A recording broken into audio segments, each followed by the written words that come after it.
Welcome to the Art of Happiness. My name is Tam, and I'm joined by my lovely co-host, Erin Tam. You're not going to say hi? Hi. Thank you. God. I don't want to talk over you. Do it. Hi, hello. So today we're going to talk about some of the challenges it is as a millennial mom kind of getting started and even exploring hobbies, right? Yeah. And I think one of the bigger obvious ones that we already know that we face is just like our mind is completely overwhelmed with everything. Yes, the invisible mental load that everyone talks about. Yes, Absolutely. I mean you're outside of just taking care of yourself, and that's just bare necessities. Right. Let's be honest. Mm-hmm. You know, you're trying to take care of your family. You're trying to make sure your kids are getting to their games or practices. Trying to make sure they're getting schoolwork done. You got to get groceries. You got to make sure that you're making doctor's appointments. All those appointments, everything. Yeah, on top of making sure they have shoes for school. Mm-hmm. They have summer camp plans. Oh my God. They have all the things. But we also have to plan a vacation so that we all have family time. I'm getting stressed. You're stressed just talking about all these things. Yeah, I don't think I want to talk on top about of that, this topic anymore. You just got work too, normal work stuff, right? And not to mention the, 2 a.m. wake-up call if I'm your toddler. Yes. Just to add to the difficulty of the mental load because you're exhausted. Yeah, it's all that, right? Yeah, so, that's just like the obvious stuff, right? Right? So, we already know that mental load is a huge blocker for millennial women stepping into the hobby arena, right? Yeah. But on top of it, you also have what I think you and I talked about, which was option overload. Mm-hmm. You're like, finally you put it into your headspace that you're like, all right, I'm going to do it. I'm going to look for a hobby. But then where do you even start? Yeah. There's so many hobbies out there. Or if you're like me and you Google it, you only get 3 hobbies. Right. And you're like, I hate those. Yeah. And I don't want to try any of those. And then you're like, well, I guess hobbies aren't for me. Yeah. And not to mention the overwhelm of trying to pick something and commit to it and then feeling overwhelmed by that idea of buying things and trying things and figuring out how to do something. Yeah. That alone, that process of thinking through that is overwhelming. Well, yeah. And we even kind of joked in another episode about how we felt that if you jumped into a hobby that you had to be a perfectionist at that hobby. You had to master that's the word. You had to master it. So you're like, what if I commit to this hobby and I hate it, but now I've got to master it because I'm a perfectionist and I've got to see it all the way through. Yeah. And then you just don't start anything because you're like, well, that's not worth it. Because it's all just a mental block, and now you're like, and I'm shutting down. Right. You're like, it's better just not to do anything at all. And then you just repeat. Rinse and repeat every week. Yes. Well, and then you're like, okay, so we've got this busy schedule. It's already too much. Right. So you're telling me that the next thing I need to do is create yet another thing to put on my checklist and find time for that to be able to do, and that is purely for myself. Well, if I'm looking for ways to streamline my life to make my life easier, the first and easiest thing to do is to remove something about myself. Yeah. Which is the time of self-care. Right. Which is why none of them have self-care. Right.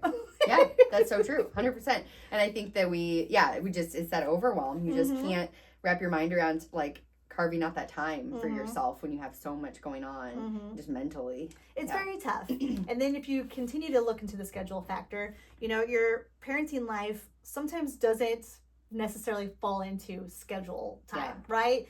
There's constantly stuff that's just going to pop out of there that you just don't expect. I don't know, your little one's going to get hurt, and now your whole day is kind of transitioned to making sure you take care of it, or the sick, right? Your kid's sick. I'm just dealing with that. Don't even have to go to an injury. It's just going to winter. Those winter few alone. Those few hours I was hoping to have to clean the house and just get the normal things done is completely gone because they're sick. Yes. Yep.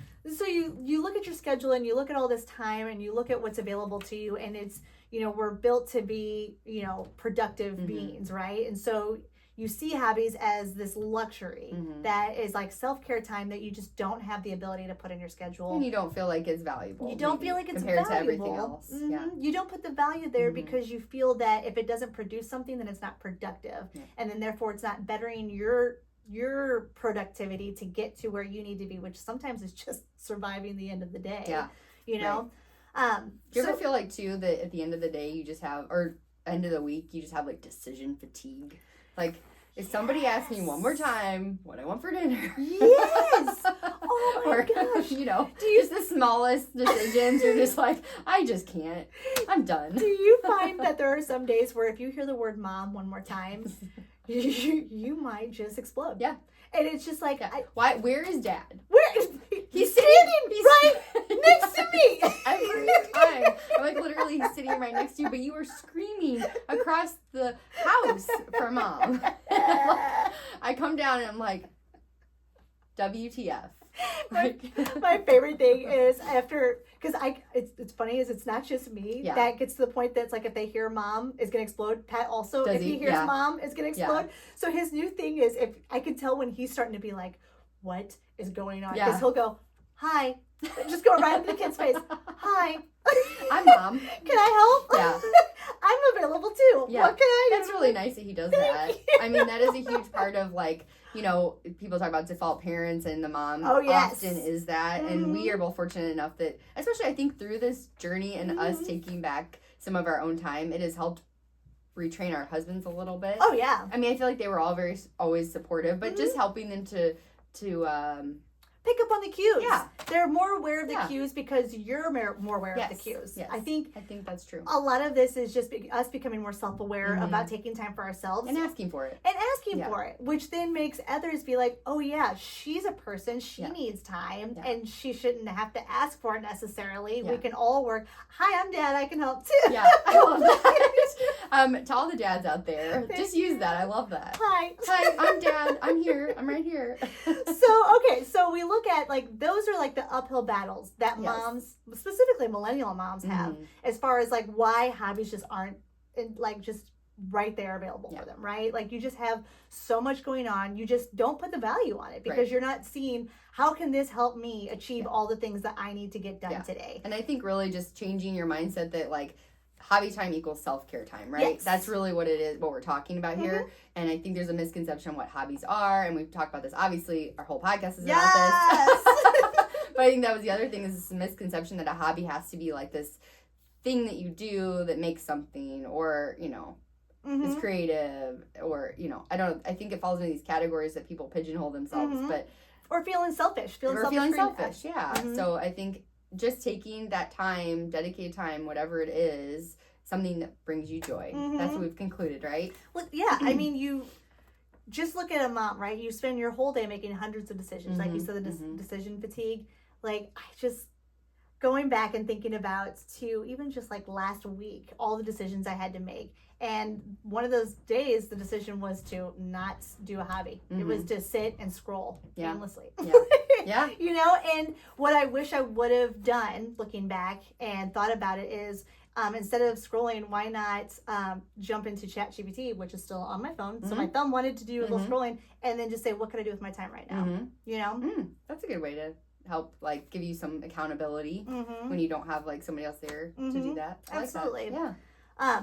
So I think what we're trying to do today is help millennial women understand that there is reason behind their madness of feeling like I like why now, and it's you're right, like there are a lot of challenges that you're facing, and you're very valid in all of those feelings that you're feeling, and there are ways around it. And it really, honestly though, it all starts with you. Right. It all starts with taking that time, right? And I think we know, or I know from personal experience, that if you do not take that time for yourself, like you are going to burn out and you're going to take it out on everybody else around you, right? And and you may not like actively do that, like actively take it on everybody else, but if you're burn out, you're going to be not sleeping well, you're going to be grouchy, you're going to not want to do things with your kids, you're going to be less productive at work, all of these things. And it's just this effect you have on your family. And I don't know, I came to a point where I was like, something's got to change. Like,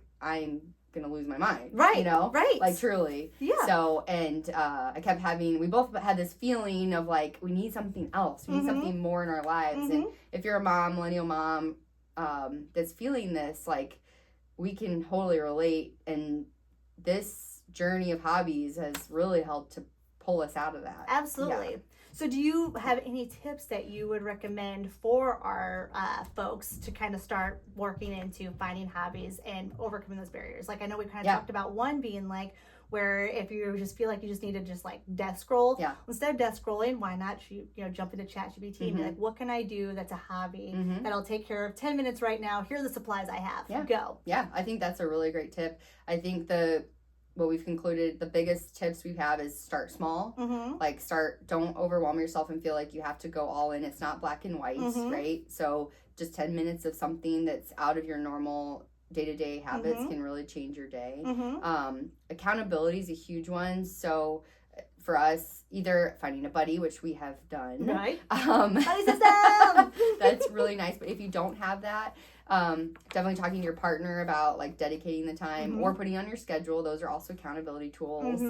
Scheduling a class. That's another way you can be accountable to yourself. You pay upfront for a class and dedicate say I'm going to this class. You know, I think those two things. So starting small and just accountability of like setting that time in your schedule are the two things that I would recommend. I think those are great recommendations. And I think also another good thing to recommend would just be like trying to change the way you think of as hobbies, because I think hobbies are seen as a luxury. Yeah. I mean, like, even just look at now, like with prices of things going up, it's really hard to want to justify spending money on hobby supplies when, you know, gas and eggs like are so expensive, right? Like you try to justify those things, but there's ways that you can get hobby tools that aren't so expensive. Oh, definitely. Or like, you know, or something that just like it gets you outside, right? Like embrace stuff like that.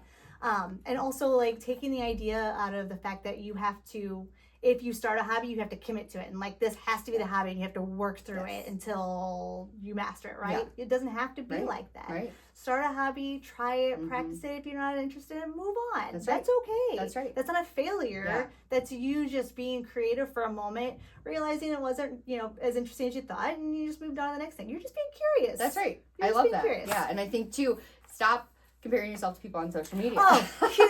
That's a huge one. If you could do yourself a favor, which I have not been 100% successful in this, but getting off TikTok and Instagram daily, because you just start seeing all these people that are making all these things, and they you don't see all the behind work of that they've probably been working on that for years to master that skill. And this like comparison of feeling like, oh, I need to make something and then turn it into a business so I can sell it. You know, that's not about that at all. No. Like if you get into that trap, like you'll end up feeling more burnout because you're trying to chase something that's gonna just add more stress to your life.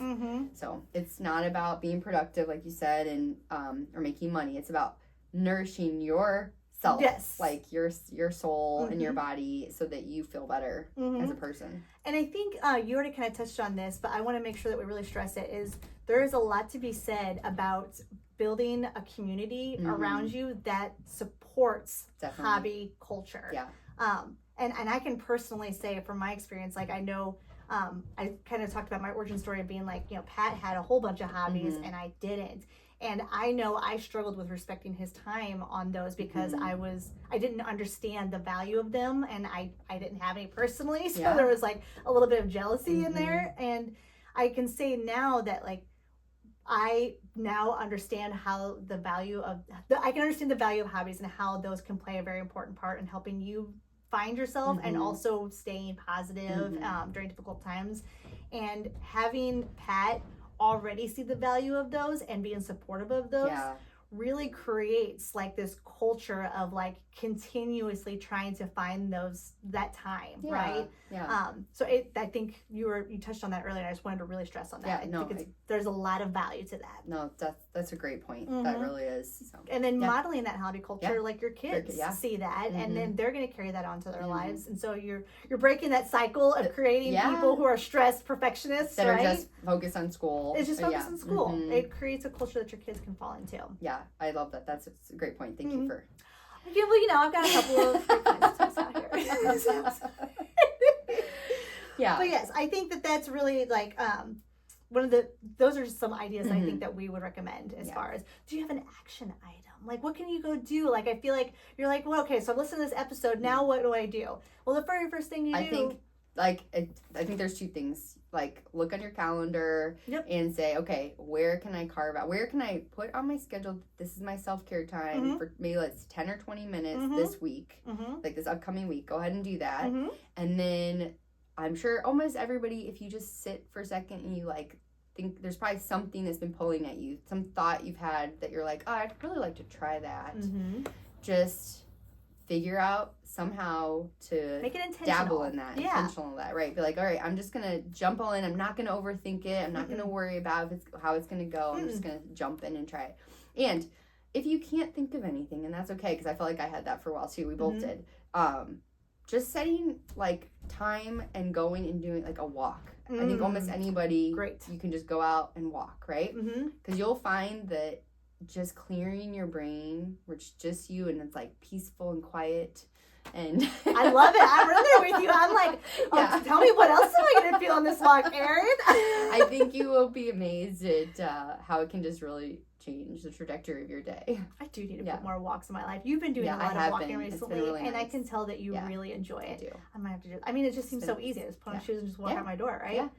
And I think, I've done both where I've like listened to music or audiobooks while I'm walking. I've done where I'm just like quiet. And honestly, I almost prefer the quiet.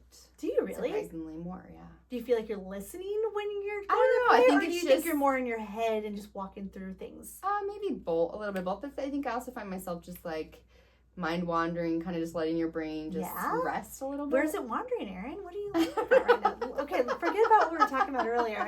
Now I just want to talk about you. What are you wandering to? Oh.